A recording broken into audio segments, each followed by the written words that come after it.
television. The Americans ended its season this week. Very exciting. You know, the ending was kind of low-key, I guess. I mean, the big reveal at the end, without spoiling it, was not something totally unexpected. It's certainly going to blow up what happens in the coming seasons, and I'm excited for that, but there was no crazy reversal. And you could argue that's a good thing, because a lot of people didn't like the big reversal from a couple seasons ago with the kid and the parents, and you know what I'm talking about if you've seen the show. To each their own. I think most of the season finales of The Americans have been really powerful and gotten you really excited about what's going to happen in the next season. I really miss Margot Martindale. I just want to say that, like, especially now that the stuff with Russia is happening more. Like, she's just such a fantastic actress and was amazing in season 2 of Justified, which a lot of people, I think including myself, think season 2 of Justified was the best season because of her. So it was sad to see her leave The Americans. I think she has another show going on, so that's understandable. But, you know, this is a show that is really unlike anything else on TV. I wouldn't call it revolutionary TV because it's not doing anything that I would say is totally new. I would say they've perfected, as I think several news sites have said something akin to this, they have perfected the art of the slow burn. There is a really nice quality to the arc of a season that feels like it can really take its time and flesh out characters and beats and moments. And, you know, sometimes I'll say there's some plot lines that feel a little bit extraneous and kind of don't go anywhere, but a lot of stuff builds in a really slow, nice way. And it was kind of interesting that there was one article that came out talking about how they perfected the art of the slow burn, and then the next week there was actually an episode where someone was lit on fire. So that was interesting. The Americans is a really fantastic show. I recommend you check it out. It has a really lovely 80s period vibe. The music they use from it is fantastic. I was talking about Ready Player One last week or a couple weeks ago, and all the music from there that I love. Similar thing here, but in a totally different context because of Cold War espionage and all that. There's a great use of some key moments in history, kind of the way Mad Men uses them sometimes. So you get Reagan's like evil empire speech at the end of this season, and it works so well because, of course, we're, within the context of the show, on the side of these KGB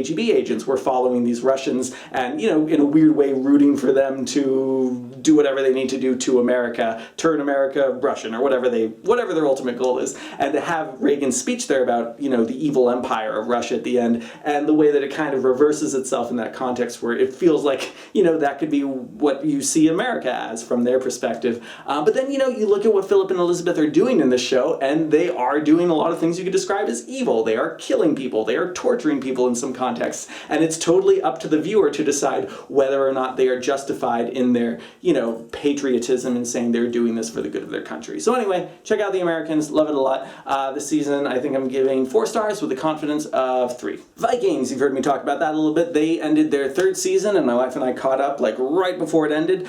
Interestingly, this is one of the only shows I'm currently watching where my wife doesn't get bored with the plot lines or find them to be a little bit too out of the realm of possibility. So that's one of the shows we're watching right now together and kind of enjoying the, you know, possibly pseudo-historical nature of it. And the characters are really fascinating. All the things I've said before about Vikings still holds true through the finale. But what I like about what happened in the finale is, you know, real quick interesting thing. So Game of Thrones and everything that happens on HBO has the benefit of, usually in a 10-episode season, the 9 episodes feel like the arc of a season, and in the 9th episode you have the big climax. Game of Thrones has been pretty consistent with this every season. And then what episode 10 is for is basically setting up the next season. So you get like a big payoff climax episode, and then you get an episode of like, okay, here's just starting to, you know, put out the feelers, put out the delta of where all this is going to lead to for the next season. Of course, the History Channel maybe doesn't feel like they have that ability, or, you know, it's Michael Hurst who's running everything on Vikings. So episode 10 felt both like a climax, but it also felt like there was a lot of legwork being done in there to set up the next season. So some of these things, you know, oh, Rollo resents his brother, big surprise, and, you know, we know at this point now that he's, spoilers by the way, that he's probably going to fight Ragnar in the next season if he's helping protect France. You know, some of these things we're able to kind of know are going to happen, like, you know, the moment that Ragnar came up on the wall in a great episode a few episodes ago that felt like daytime, you know, attack on Helm's Deep. You know, Rollo gets to the top of the wall and sees the princess, and right away my wife, and, you know, I kind of felt it too, but she said it first. Yeah, him and the princess, they're totally going to hook up. There was the seer's prophecy about Rollo marrying a princess and dancing on the beach and being all happy with his situation. And we're like, that's probably going to be how it happens. We didn't know how it was going to happen. Now by the end of the season, it looks like they are probably going to hook up. Not that big of a surprise. The whole Trojan horse thing with Ragnar, I kind of also saw that coming. You know, they didn't give his death enough emotional weight or enough of a moment for it to seem like he was really dead. And there's something kind of douchey about the way that he's playing dead in his coffin while all these people that have very strong feelings about him come and kind of just talk about, as like a confessional, like how they felt about him. So, Rollo comes and says, "Oh God, you thought the gods favored you, and I thought the gods favored you, but they didn't." And then his wife comes and is like, "Oh, I'm still attracted to you, and maybe when I die we can still be in Valhalla together, and that's great." And then, his son's the only person who knew what was going on, so naturally everyone's pissed at him when, he turns out not to actually be dead. But anyway, the whole Trojan horse thing, bringing him into the church, using the excuse of wanting to see Athelstan in the Christian heaven when he dies, that all kind of made sense. What I wasn't actually expecting was that he was still so injured when he came out. I thought that the long con of this actually involved him faking his sickness and faking his illness much more than he was. But no, he came out of that coffin and was fighting, but was still, it wouldn't have taken much to bring him down. So the whole France storyline, the whole attack on Paris, I think that gave the season a nice focus, a nice direction that maybe the other seasons didn't have as much. All the stuff going on in Mercia and all the stuff with the King of Wessex kind of took a backseat toward the end here, so I'm not as sure what's going to be happening with that next season. There was some weird stuff in France, though, that I'm not sure is going to be important before. When the Earl, or one of the important members of the, Paris society, started taking one of the princesses, I don't know who she was, a woman down into a dungeon, right away my first thought was sex dungeon, and then what a weird thing that it actually was this weird 50 Shades of Grey sex dungeon. I don't know if this is actually happening because this is important historically or important to the plot line, or if the History Channel was like, oh, we can capitalize on 50 Shades of Grey right now, so not sure what's going to be happening with there. Anyway, Vikings, check it out if you haven't seen it. I enjoyed this season a lot, looking forward a lot to the next season. I care about these characters now, I'm fascinated by them. My favorite character right now is probably still Lagatha. Floki, I'm really not sure how I feel about him right now because he has just become very unsympathetic and very unlikable, and the way that, but then the way like Ragnar has kind of screwed him over in a couple ways is also kind of difficult, so I'm not a big fan of their relationship right now, and I'm not that big of a fan of where Floki is. Anyway, that's my thoughts. I give this season 4 stars with a confidence of 3. Sometimes before going to bed, it's nice to cool down with like a nice, simple piece of television. So, usually that ends up being something like Malcolm in the Middle or Parks and Recreation, some short little happy comedy. And saw on Netflix last night that MacGyver is on there. And MacGyver is one of those things that so many shows are derivative of, or have been derivative toward. And, wanted to check it out and see what it's like. It's not something my wife and I had ever seen before. So we put it on, and I think within the first 10 seconds, we were both laughing our heads off. This is a show that I think they knew how cheesy everything was, but still, it comes off great. Like, first of all, let me say the production value seems pretty high for a show from 1991.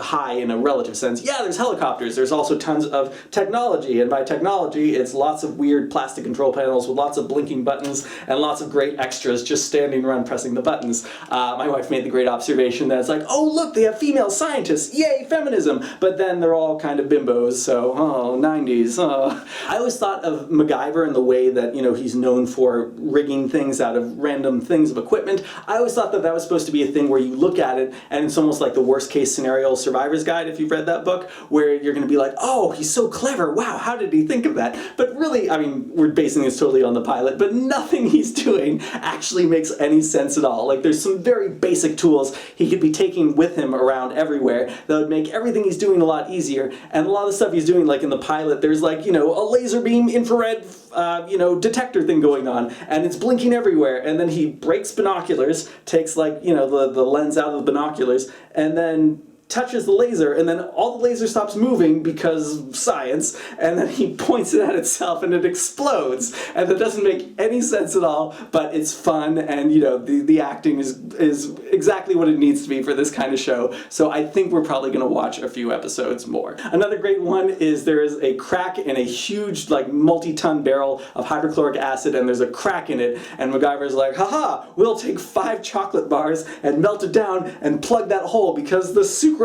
will react with it and it'll freeze, and somehow that works. So I'm not even going to call it pseudoscience, the insane writing of the show somehow has the conceit to say that some of these things are going to work, which, you know what, I don't mind. It's a lot of fun. So MacGyver, if you haven't seen it, check it out. Based on the pilot, I'm giving it a very happy 3 stars with a confidence of 1. So I mentioned in my weird guitar singy opening thing that I saw an old friend from high school and got to see her do poetry, and that was all really fantastic. And sometimes when I go to an event like this, it's really inspiring. And of course, as you might know from my commuter blog or from talking in here, I have a very long train ride home, and this was from Brooklyn, so I had an extra long train ride home, and coming off the kind of high of like, oh, poetry and great writers and all that kind of stuff, I decided, hey, I got some free time tonight, I should work a little bit on the next Channel 101 thing that my friends and I are probably going to be doing, which is called Good Cop, Bear Cop. All I'm going to say is that it came from a ridiculous improvised idea a few years ago in college, and it's exactly what you think it is. It's good cop, bad cop. Instead of a bad cop, the bad cop is a bear, and there's a lot of different directions you could go with that. We had a lot of notes and a lot of discussions about what this show could be. Again, for Channel 101, each episode would only be 5 minutes.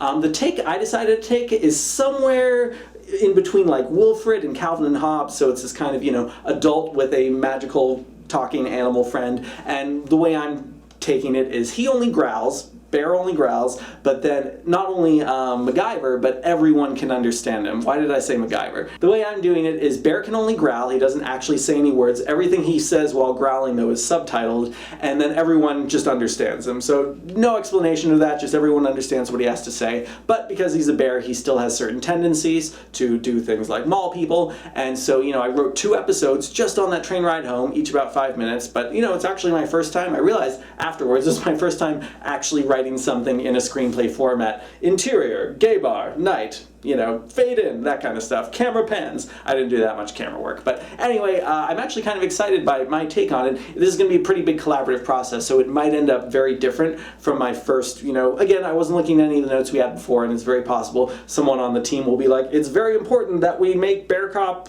a grizzly bear or whatever. Something that was not important to my original 2 scripts. But I hope to keep you informed of where that goes. The biggest challenge with putting this together is going to be that it needs to be animated, so we need to find someone that is willing to do 5 minutes of animation per month. Not something that I want to spend all my time doing. So we'll see how that goes. Good Cop, Bear Cop, maybe coming to Channel 1 soon. We'll see. Channel 101. What did I say? Channel 1. Maybe coming to Channel 101. We'll see. Just saw episode 3 of the latest season of Game of Thrones. I really like what they're doing this season, not just in terms of bringing people together, which is great, but also thematically there's some really nice ways that this season is using episodes to hammer home certain points and also tag team off of characters really well.